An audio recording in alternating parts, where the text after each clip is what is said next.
So students यहाँ पे हम लोग देखने वाले हैं लुपिंग सी में पैटर्न्स। तो ये है पिरामिड पैटर्न, ठीक है। तो सबसे पहले मैं आपको ये सारे कोई भी पैटर्न्स हो उनको सॉल्व करने का मैं सिंपलीफाई आपको वेज बता रहा हूँ, स्टेप्स बता रहा हूँ। तो पहला स्टेप वन है आपका कि पहले जो भी पैटर्न है उसको एनालाइज करो। ये पैटर्न दिया गया है तो यहाँ पे आपको ये इनविजिबल दिख रहा होगा, लेकिन वो भी एक कैरेक्टर है जो कि स्पेस है। तो यहाँ पे स्पेसिस मैंने रख दिया। तो ये स्पेस 4 थे, सेकेंड रो में 3 है, थर्ड रो में 2 है, 1 है और बाद में स्पेस 0 है। और यहाँ पे स्टार की संख्या 1, 3, 5, 7, 9 स्टार्स। तो सबसे पहले यहाँ पे हमने इनपुट में लिया है कि मुझे 5 रो चाहिए, तो मैं इसको n नाम के वेरिएबल में रख रहा हूँ कि मुझे कितने रोज चाहिए। तो i जो है आपका, i एक आपका कंट्रोलर जैसे काम कर रहा है, नियंत्रण, मैनेजर जैसा है, ठीक है। तो i 1 2 3 4 5। तो जब i 1 है तब मैं स्पेस को डिनोट कर रहा हूँ j से। j मेरा क्या बताएगा? स्पेस बताएगा। और k मेरा क्या बताएगा? क्या बताएगा? स्टार बताएगा। ओके। तो i जब मेरा 1 है तब मेरे स्पेस कितने है बच्चों? 4 है। और स्टार कितना है? 1। i इक्वल टू जब क्या है? 2 है, मेरे स्पेस कितने हैं? 3। और स्टार कितने हैं? 3। i जब मेरे 3 है तब स्पेस कितना है? 2। और स्टार कितने हैं? 5। ठीक है। ऐसा आप एक संबंध वाला टेबल 4 के लिए 1 और स्टार कितने हैं? 7। सब लोग बोलेंगे 5 हो तो स्पेस कितना है? 0 एंड स्टार कितना है? 9। पहला काम आपको सिंपली हर रो के लिए ऐसा आपको टेबल बना देना है। जैसे ही आपका टेबल बन जाता है ना, आपके काम बहुत इजी है। ये आपका स्टेप 2 था। स्टेप 1 आपको पैटर्न को थोड़ा प्रॉपर्ली लिखना है, स्पेसिस वगैरह देके कंट्रोलर आपने रख दिया। स्टेप 2 आपको ये टेबल ड्रॉ करना है जिसमें आप संबंध दर्शाओगे, जिससे हम रिलेशन ढूंढेंगे। तो स्टेप 2 में आपने ये टेबल बनाया। अब हमें है ना, ये हमें जो कोडिंग कर रहे स्टूडेंट्स उसको हम बोलते हैं डायनेमिक कोडिंग। मतलब ऐसा कोड लिखेंगे कि आप बाद में n इक्वल टू 10 कर दो तो 11 कर दो तो 11 तक का पैटर्न दिखाएगा, 13 कर दो तो 13 तक आके ये 13 रोज में आ जाएगा, 3 करो तो 3। तो इसीलिए हम जो कोड लिखेंगे वो डायनेमिक होना चाहिए। मीन्स हम यहाँ पे ऐसा संबंध बरसाएंगे, बनाएंगे तो कोड डायनेमिक रहे, कितने भी वैल्यूज के लिए होना चाहिए। तो मैं यहाँ पे n इक्वल टू 5 लिया। तो ये i कहाँ तक चलेगा? m1 से लेके n तक चलेगा, राइट। अभी देखिए, अब हम संबंध निकालते हैं कि j को कैसे कंट्रोल, मतलब कंट्रोलर उनका i है। तो हम देखेंगे कैसे हम j को निकाल सकते हैं। हमें n पता है, हमें पता है i। तो स्टूडेंट्स यहाँ पे हम संबंध देख पा रहे हैं कि आप n की वैल्यू से जब i को माइनस कर रहे हो आपको j मिल रहा है ना? यस और नो? मिल रहा है। किसका यूज करना है? n और i का, क्योंकि हमें यही दो चीज पता है अभी। तो हमने संबंध क्या बनाया? 5 - 1 4 आ रहा है, 5 में से 2 गया 3 आ रहा है, 5 में से 3 2। तो हमने एक संबंध देखा कि ये जो j है, j इक्वल टू क्या है? n माइनस i, ठीक है। क्योंकि j 5 है तो 5 से 4 गया तो 1, 5 से 5 गया तो 0। तो हमने ये संबंध बना लिया। अभी k की बारी है। k में हमें संबंध क्या दिख रहा है बच्चों? 1 जब है 1, 2 है तो 3, 3 है तो 5, 4 है तो 7, 5 है तो 9। क्या संबंध लग रहा है आपको? संबंध आपको बनाना है, एक रिलेशन आपको एस्टेब्लिश करना है। क्या एस्टेब्लिश हो रहा है? कुछ संबंध दिख रहा है आपको? 2 और 3 के बीच में, 3 और 5 के बीच में, 4 और 7 के बीच में, 5 और 9 के बीच में क्या संबंध दिख रहा है?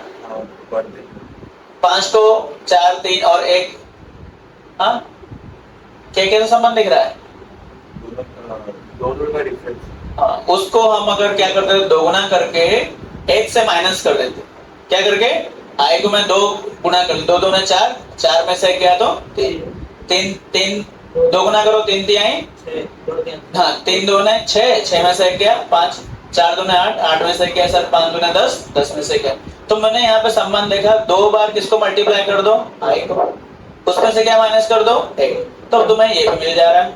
तो पहला इतना हो गया तो बच्चों आपका लगभग काम खत्म हो चुका। समझ में आया?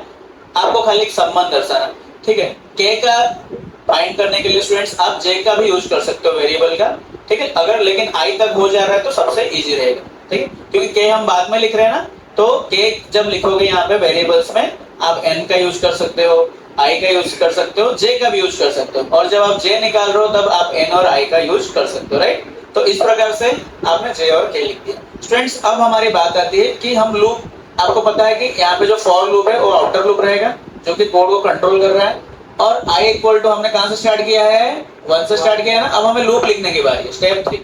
हम यहाँ पे स्टेप 3 की ओर जा रहे हैं कि लूप कैसे लिखे, कोड कैसे लिखे। स्टेप 3 में आप कोड लिख पाएंगे, ठीक है। तो यहाँ पे आपको पता है कि जो बाहर का लूप है आई इक्वल टू कहां से स्टार्ट हो रहा है, 1 से स्टार्ट हो रहा है, और आई कहां तक जा रहा है, तो ये n है आपका, क्या है ये n है, 5 था ना हमारा n, तो हमने लिख दिया i less than equal to n। और ये देखिए जब 1 से स्टार्ट हो रहा है, ये बड़ा है वैल्यू, और लेस देन इक्वल टू, तो ये क्या बताता है आई प्लस प्लस हो रहा है, आई बड़ा हो रहा है, राइट। तो लूप, जब भी हम लूप लिखते हैं, लूप के अंदर हमें 3 चीजों को आइडेंटिफाई करना पड़ता है।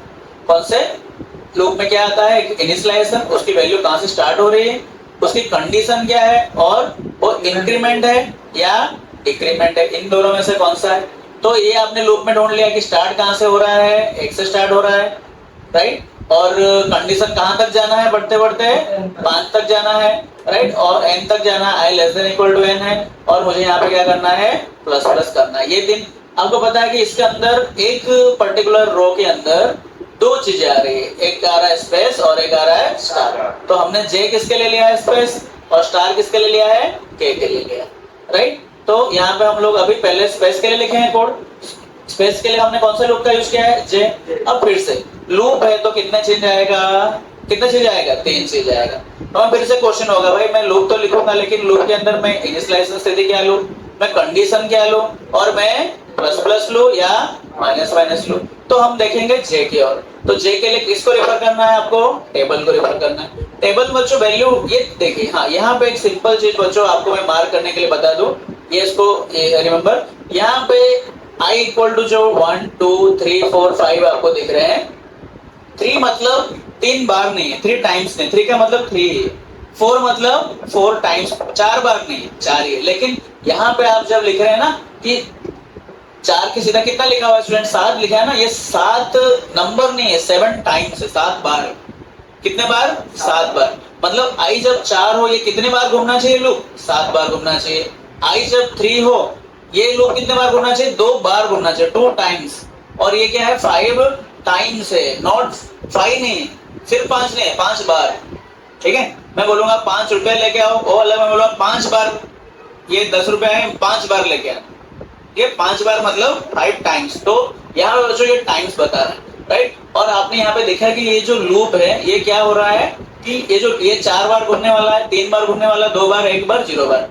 देखिए ये वैल्यू डिक्रीमेंट हो रहा है कि इंक्रीमेंट हो रहा है, क्या हो रहा है, डिक्रीमेंट। हम जे लूप की बात करें तो हमें ये पता चल गया भाई ये लूप क्या होने वाला है, डिक्रीमेंट होने वाला है। तो आपने माइनस माइनस मान करें। देखिए बच्चों जब डिक्रीमेंट होता है आपको पता है कि इनिशियलाइजेशन एक बड़ी वैल्यू से होती है और एंड कहाँ पे होता है, 1 के पास, यस सर नो, क्योंकि ये डिक्रीमेंट हो रहा है, बड़ी वैल्यू से कहां तक जाएगा, 1 तक जाएगा। तो आपको कंडीशन तो पता चल गया ना, जे ग्रेटर देन इक्वल टू 1 है, क्योंकि ये डिक्रीमेंट है, डिक्रीमेंट हो रहा है मतलब कहां तक आके, बड़ी वैल्यू से स्टार्ट होगा और डिक्रीमेंट कहां पे होगा, 1 पे आके होगा, ठीक है।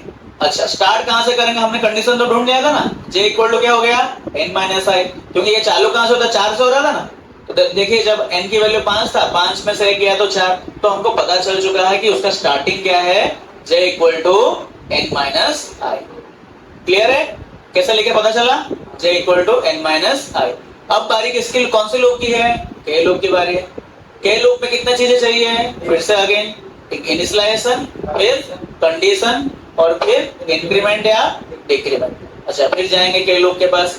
अच्छा ये बच्चों 1 का मतलब क्या है, बार, 3 मतलब 3 बार, 4 5 मतलब 5 बार। अच्छा ये लूप आपको इंक्रीमेंट लग रहा है कि डिक्रीमेंट लग रहा है, 1 के बाद 3, 3 के बाद 5 7, तो इंक्रीमेंट हो रहा है, ठीक है। तो इंक्रीमेंट होगा तो कहां से चालू करेंगे, 1 से चालू करेंगे ना, क्योंकि ये क्या है, प्लस प्लस आ गया, बढ़ रहा है, तो 1 से चालू करेंगे और कहां तक जाना है, तो 2i माइनस 1 तक जाना है, ये पता चल गया। और ये कंडीशन हो गया, तो k less than equal to 2i minus 1 हो गया। बस लूप आपके तैयार है ना, लूप के कोड यहाँ पे लिख दो। j इक्वल टू कहां से स्टार्ट हो गया था हमने, n माइनस आई, कंडीशन क्या है, j greater than equal to 1, क्या है फिर j माइनस माइनस, ये किसके लिए है लूप, किसके लिए है, प्रिंटफ स्पेस, स्पेस डाल दिए, ठीक है। क्लोज लूप, नेक्स्ट लूप किसके लिए है, k इक्वल टू कहां स्टार्ट करना है, 1 से, कहां तक जाना है, 2i -1 तक। और कहाँ तक क्या है ये डिक्रीमेंट, प्लस प्लस है, इंक्रीमेंट है, राइट। और ये किसके लिए है काम, प्रिंटफ स्टार के लिए है, तो आपने यहाँ पे स्टार लगा दिया, ठीक है। और आपको पता है हर लाइन के बाद हमें न्यू लाइन लगाना है, यस और नो। तो प्रिंटफ मैंने यहाँ पे क्या दे दिया, न्यू लाइन दे दिया। बस यहाँ पे आपका कोड हो चुका है खत्म। तो स्टूडेंट्स ये कितने स्टेप में खत्म कर लिया हमने, 3 स्टेप में खत्म कर लिया कि नहीं। स्टेप 1 आपको क्या करना है, पैटर्न है उसको प्रॉपर्ली ड्रॉ करना है। अब कंट्रोलर नक्की करना है i = 1 तो इसको इंक्रीमेंट लो या डिक्रीमेंट लो। तो मैंने इसको क्या लिया, इंक्रीमेंट लिया 1 2 3 4 5, राइट। और मैंने इस पर से आपको क्या बनाना है, टेबल बनाना है, रिलेशन टेबल, जो संबंध बताएगा किसके बीच में, i के बीच में, j के बीच में और k के बीच में। मतलब j को हमने स्पेस लिया है, k को क्या लिया है, स्टार लिया है। जैसे स्टेप 2 में आपको क्या ड्रॉ करना है, ये रिलेशन टेबल ड्रॉ करना है, जो सबके बीच में क्या बता रहा हो, रिलेशन बता रहा हो। फिर हमने जैसे टेबल आपने ड्रॉ कर दिया वैसे आपको पता चल गया कि उसके अंदर j और k आने वाला है। फिर आपको ये तीनों चीजें फाइंड करना है कि ये मेरा लूप है तो इंक्रीमेंट आएगा, कंडीशन क्या आएगा और डिक्रीमेंट क्या आएगा। तो आपने देखा j लूप क्या हो रहा था, j लूप इंक्रीमेंट है क्या डिक्रीमेंट, डिक्रीमेंट। डिक्रीमेंट जब भी होता है कंडीशन पता चल जाता है कहां तक जाना है, >= 1 तक जाना है, लेकिन स्टार्ट इससे होगा। देखो बच्चों वही फॉर्मूला था, ये यहाँ पे हो रहा है स्टार्ट, लेकिन k में 1 से स्टार्ट हो रहा है ना, क्योंकि ये कौन सा लूप है, इंक्रीमेंट है। इंक्रीमेंट हमेशा 1 से, यहाँ पे 1 होता है स्टार्ट। देखो ये जो हमने फॉर्मूला निकाला था यहाँ पे स्टार्ट था, लेकिन यहाँ पे क्या बन गया, कंडीशन बन गया, ठीक है। तो हमेशा फॉर्मूला फिक्स नहीं होता कि ये स्टार्ट बनेगा या कंडीशन बनेगा, ये रिफर किस पे करता है, डिपेंड करता है कि वो इंक्रीमेंट लूप है या डिक्रीमेंट लूप। अगर ये डिक्रीमेंट लूप होगा तो ये कंडीशन स्टार्टिंग बन जाएगा, अगर ये मतलब ये जो हमने रिलेशन निकाला वो कंडीशन बन जाएगा, सॉरी स्टार्टिंग बन जाएगा।